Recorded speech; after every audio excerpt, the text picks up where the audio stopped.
এই শুভ্র এই হুমায়ূন আহমেদের লেখা একটি জনপ্রিয় কল্পকাহিনী। হুমায়ূন আহমেদের অসাধারণ বইটি আপনাদের মাঝে শেয়ার করছি। ১১২ পৃষ্ঠার এই শুভ্র এই বইটি পড়তে সময় লাগবে ২ ঘন্টা ৪০ মিনিটের কম বা বেশি। আমি বইটি রিভিউ করছি গল্প আকারে। আপনারা চাইলে যে কোনো সময় যে কোনো ওয়েবসাইট থেকে বইটির পিডিএফ খুব সহজে ডাউনলোড করে অথবা অনলাইনে অথবা লাইব্রেরি থেকে ক্রয় করে নিয়ে পড়তে পারবেন। তাদের হাতে সময় নেই, তারা আমার বকবকানি শুনেই এই শুভ্র এই বইয়ের মলাটের ভিতরের ভুবন থেকে ঘুরে আসতে পারবেন। আর না পড়া উপন্যাসগুলোও আপনাদের পড়া হয়ে যাবে। পৃথিবীর বেশিরভাগ মানুষই ঘুম ভাঙার পর ঘড়ি দেখতে চায়। কখন ঘুম ভাঙল এটা জানা যেন খুবই জরুরি। যারা কাজের মানুষ তারা যেমন ঘড়ি দেখে, অকাজের মানুষেরাও দেখে। কিন্তু আমাদের গল্পের নায়ক শুভ্রের ঘরে কিন্তু কোনো দেওয়াল ঘড়ি নেই। রাতে ঘুমোতে যাবার সময় হাত ঘড়িও সে বালিশের নিচে রাখে না। অথচ ঘুম ভাঙার পর শুভ্রের সবচেয়ে বেশি সময় জানতে ইচ্ছে করে। বিছানায় শুয়ে শুয়ে ঘড়ি না দেখে সময় আন্দাজ করার নানা নিয়মকানুন তার আছে। যেমন জানালা দিয়ে আসা রোদ যদি খাটের বাঁ দিকের পায়েতে ঝলমল করতে থাকে তাহলে বুঝতে হবে এখনো ৮টা বাজেনি।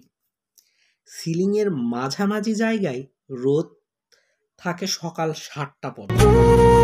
সিলিংয়ে রোদ না থাকলে বুঝতে হবে ৭টার বেশি। এইরকম নিয়মকানুন সে আন্দাজ করে সময় নির্ধারণ করে। শুভ্র প্রয়োজনে কষ্ট লাগে, তবে ৭টার তার অভ্যাস হয়ে গেছে।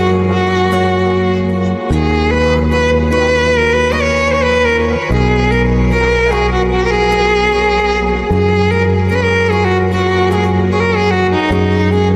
দেখা হয়।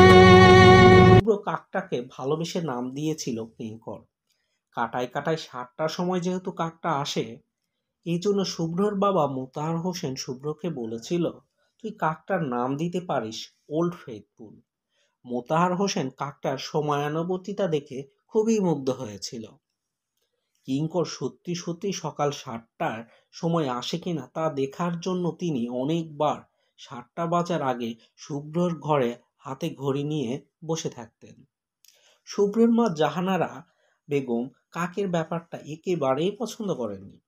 কোনো কাক কখনোই মানুষের এত কাছে আসে না, এটা কাক না, অন্য কিছু।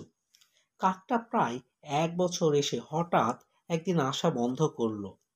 অথচ শুভ্রের মনে হয় কিঙ্কর কিছুক্ষণের মধ্যেই আবার জানালায় এসে গম্ভীর গলায় দুবার কা কা করে ডেকেই চুপ হয়ে যাবে। শুভ্র অপেক্ষা করছে সে কবে অন্ধ হবে।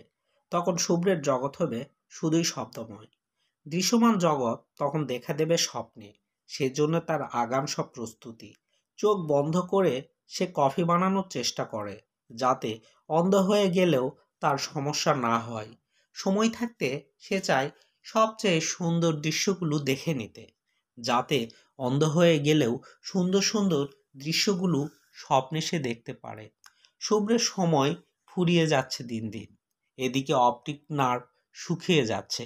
কোনো ডাক্তারই সেটা বন্ধ করতে পারছে না। শুভ্রের বাবা অতি ক্ষমতাধর মানুষদের একজন। তিনি চেষ্টার কোনো ত্রুটি করেননি। শুভ্র এদিকে সবাইকে একটু চুমকে দিতে বেশি ভালোবাসে। বাসায় বসে না থেকে অদ্ভুত অদ্ভুত কাণ্ড করে তার সময় কাটে। নতুন নতুন ম্যাজিক টিট শিখে সবাইকে তাক লাগিয়ে দেয়। এই শুভ্র এই গল্পে মঞ্জু নামে একটি ক্যারেক্টার রয়েছে।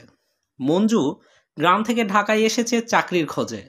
ঢাকাতে তার আপন কেউ না থাকায় দূর সম্পর্কের এক মামার বাড়িতে সে উঠেছে।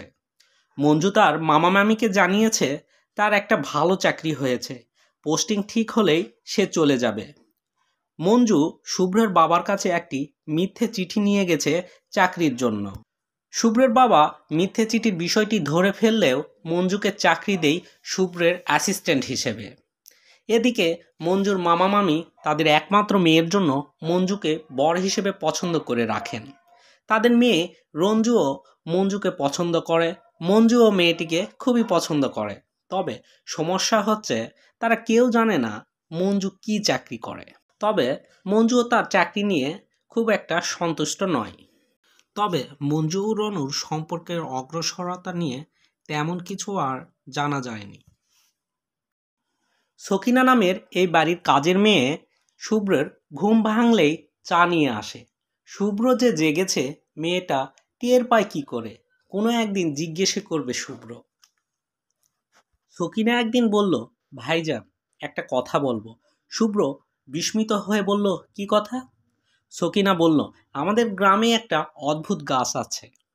লোকে বলে বহুকাল আগে কুমিরের পিঠে চড়ে এক সাধু এসেছিলেন, তিনি এই গাছটি পুঁতেছেন। 7 বছর পর পর সেই গাছে ফুল ফোটে। আমি খবর পেয়েছি গাছে ফুল ফোটা শুরু হয়েছে। আমার খুবই শখ, আপনারে ওই ফুলগুলো দেখাবো। শুভ্র বলল, ওই গাছটার নাম কি? সবাই বলে অচিন বৃক্ষ। সবাই বলে গাছে যখন ফুল ফোটে তখন গাছে হাত দিয়ে সৃষ্টিকর্তার কাছে যা চাওয়া যায় তাই পাওয়া যায়। শুভ্রের মা জাহানারা শুভ্রকে বললেন, তুই বিয়ে করবি? শুভ্র সঙ্গে সঙ্গে বলল, হ্যাঁ করব। জাহানারা বললেন, তোর কীরকম মেয়ে পছন্দ? শুভ্র বললেন, মা আমার লিসেনার টাইপ মেয়ে পছন্দ। কিছু কিছু মেয়ে আছে যারা খুব মন দিয়ে কথা শোনে, এদের বলে লিসেনার। ওদের সঙ্গে গল্প করে খুব আরাম।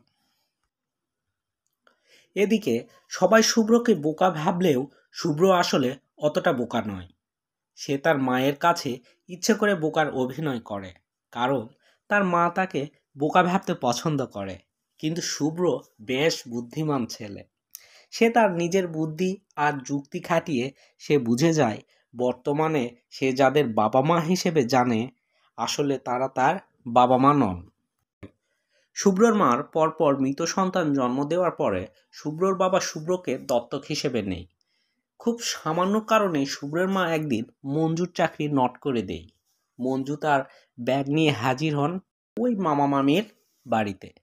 সেখানে সে গিয়ে সে মিথ্যে বলে যে তার মালিক একটি দ্বীপ কিনেছে, সেই দ্বীপ সাজানোর দায়িত্ব মঞ্জুকে দেওয়া হয়েছে।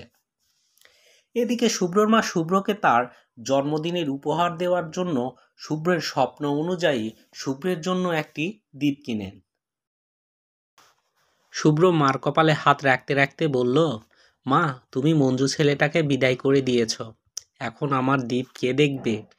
আমি মনে মনে ঠিক করেছিলাম দ্বীপের দায়িত্ব মঞ্জুকে দেব, কারণ মঞ্জু খুব চালাক ছেলে। তখন তার মা জাহানারা বলল, ঠিক আছে, সুলাইমানকে বলে কালকে মঞ্জুকে ডাকে নিয়ে আসিস।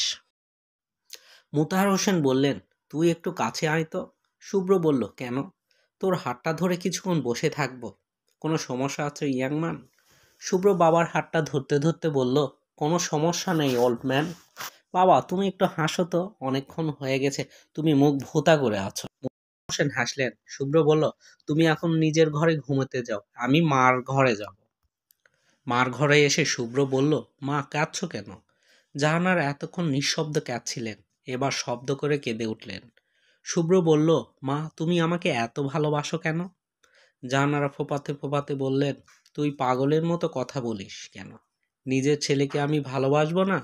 শুভ্র চোখ বন্ধ করল। এই শুভ্র এই আসলে মেয়েদের ডাক, কিন্তু শুভ্রকে এই শুভ্র বলে কোনো মেয়ে আসলে ডাকেনি। কিন্তু ওই যে গল্পের শুরুতে বলেছিলাম কঙ্কর নামে একটি কাক শুভ্রের কাছে আসতো, কাকটা হঠাৎ একদিন আসা বন্ধ করলো। এতে শুভ্রের মন ভীষণ খারাপ হয়ে গেল। শুভ্রের মা জাহানারা শুভ্রের মন ভালো করার জন্য তাকে সুন্দর একটা খাঁচায় ময়না পাখি এনে দিল। সেই পাখিটা শুভ্র সেই দিনই সন্ধ্যাবেলায় ছেড়ে দিয়েছিল। ময়না পাখিটিকে আগে থেকেই কথা শেখানো হয়েছিল। শুভ্রকে সেই বলতো, এই শুভ্র এই। আজকের গল্প এখানেই সমাপ্তি করছি। যদিও বা আমার কণ্ঠটা অতটাও সুমধুর নয়কো, তারপরেও আমার বকবকানি শোনেন। আমি আশা করব আমি যেভাবে বইটি রিভিউ করেছি আপনার না পড়া উপন্যাসগুলোও তাতে আপনাদের পড়া হয়ে যাবে। তারপরেও আমি সাজেস্ট করব আপনারা বইটি পড়বেন, আশা করি আরও ভালো লাগবে। থ্যাংক ইউ পাশে থাকার জন্য। প্লিজ লাইক ডান করবেন এবং সাবস্ক্রাইব করে উৎসাহিত করবেন।